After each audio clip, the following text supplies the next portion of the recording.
What's going on, Sagittarius? Welcome back to the channel. Welcome to your collective message. For those of you all who are new here, my name is Shawnee and this is Melanated Mindfulness Tarot. I do upload daily collective messages. However, you can definitely look forward to receiving your messages on Mondays. All fire signs will be uploaded on Mondays. If you have not yet subscribed to the channel, please make sure you do so. Keep in mind that these are collective messages, so they may or may not resonate. However, if you need more spiritual assistance, guidance, support, clarification, or confirmation, feel free to click the link in the description area and book your personal and private one-on-one session, okay? Now let's get into this Sagittarius message real quick.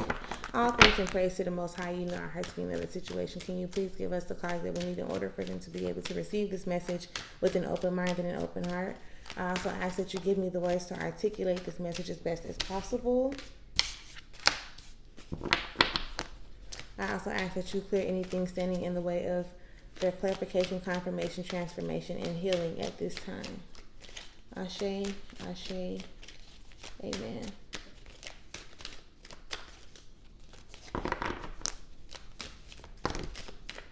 Sweet.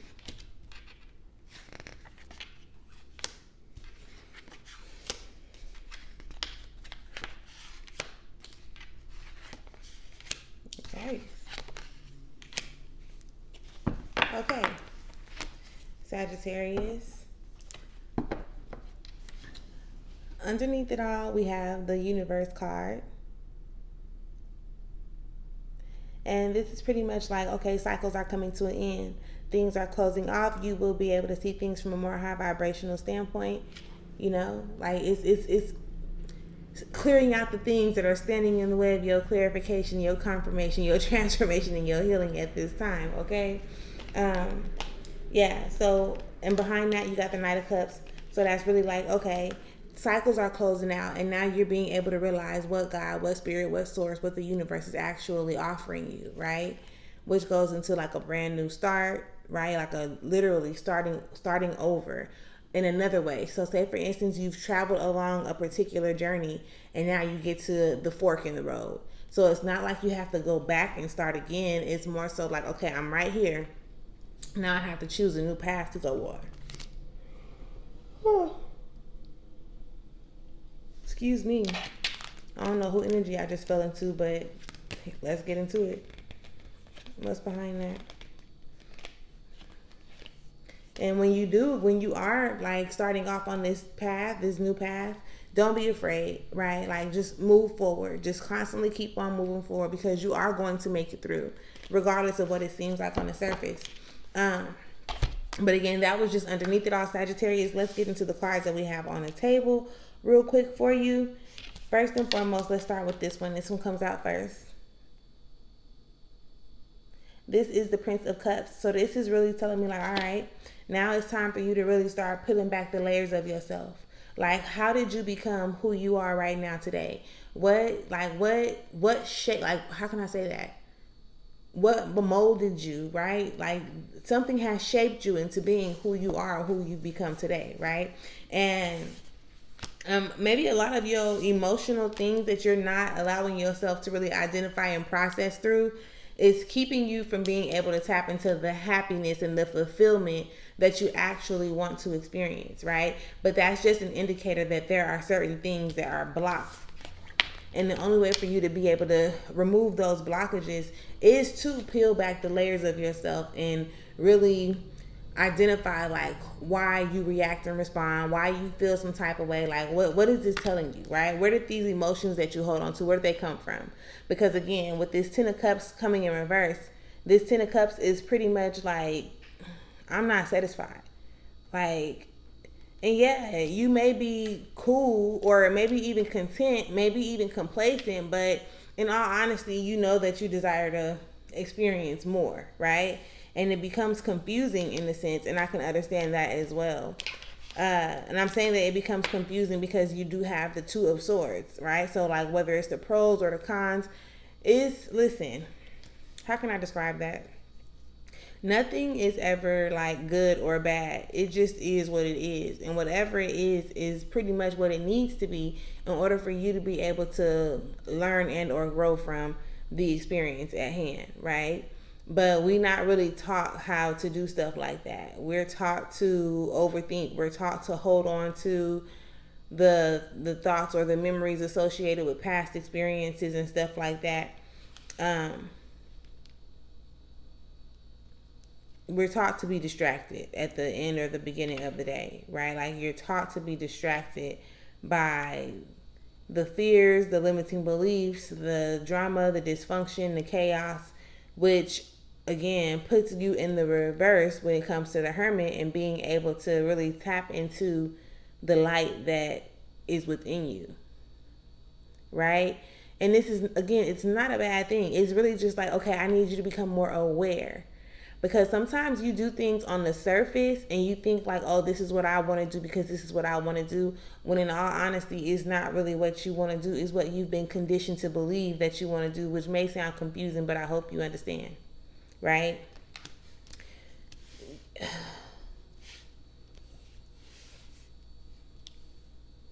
Yeah, it's real crazy, yo. Like, you don't have to overthink. Like, you just want to really identify who you are, why you are the way you are, so that you can really put yourself in a position to start becoming the person that you know you want to be, right? Maybe you've been a certain person for so long and now it's like, you know what, like I'm just tired.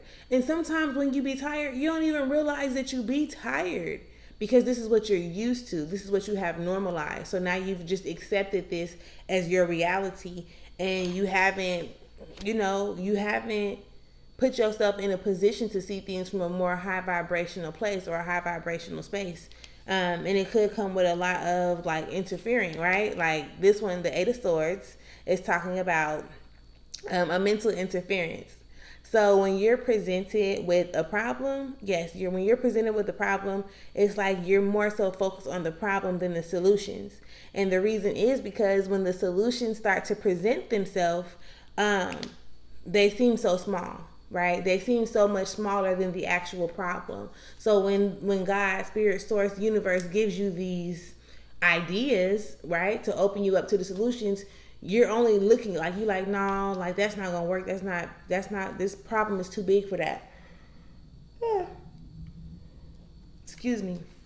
You're like, this problem is too big for these solutions to be able to help me with it. But if you have multiple solutions to the one problem that's present, you bring those solutions together and now they're just as powerful or as strong as the problem. Does that make sense? Let me pull this card back up. So this is the card in the upright, right? So imagine like these two swords being the problem.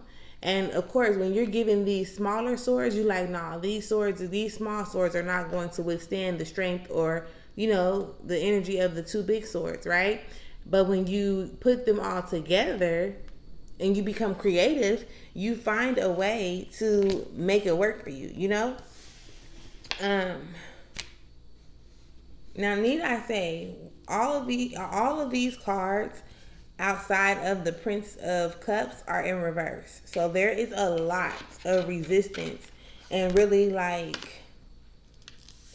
there's a lot of resistance here, period. Even when it comes down to this card, and this is our last card, where it is the Two of Discs in reverse. So talking about like the changes, right? Making the necessary changes. There's even resistance to that. And at least one change that needs to be made, basically. However, it's given like, again, weighing out the pros and cons or holding on to the energy or the thoughts or the memories or whatever that keeps you complacent or keeps you operating in this space.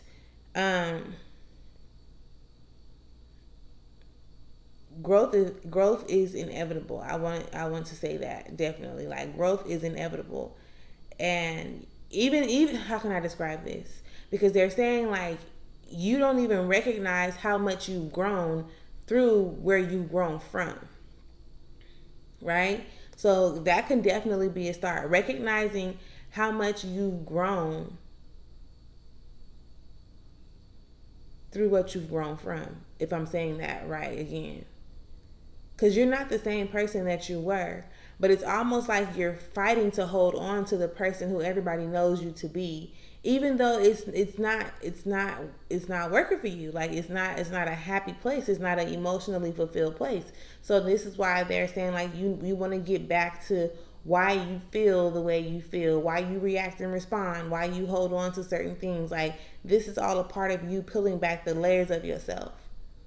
Yeah, people are not going to understand initially because you're growing, you're elevating, you're evolving into a whole nother space, and that's fine. That's okay. It's uncomfortable for you. Like it makes you feel some type of way. So what makes you think that somebody else ain't gonna feel some type of way as well? But that's not your problem. That's not your business. You are your main priority, and doing what works best for you is what you need to focus on. So again, Sagittarius, you guys can definitely look forward to your messages being dropped on Mondays. There may be times where I come in and drop an extra reading or something. So again, make sure that you subscribe to the channel. I do hope that this helped you, gave you some confirmation, clarification, or assisted you in some way, shape, form, or fashion. If you want more guidance, support, assistance with this type of situation, please do click the link in the description area and make sure that you schedule your private or personal reading. All readings are done via phone call or Zoom. And until next time, love, make sure you enjoy yourself. Peace.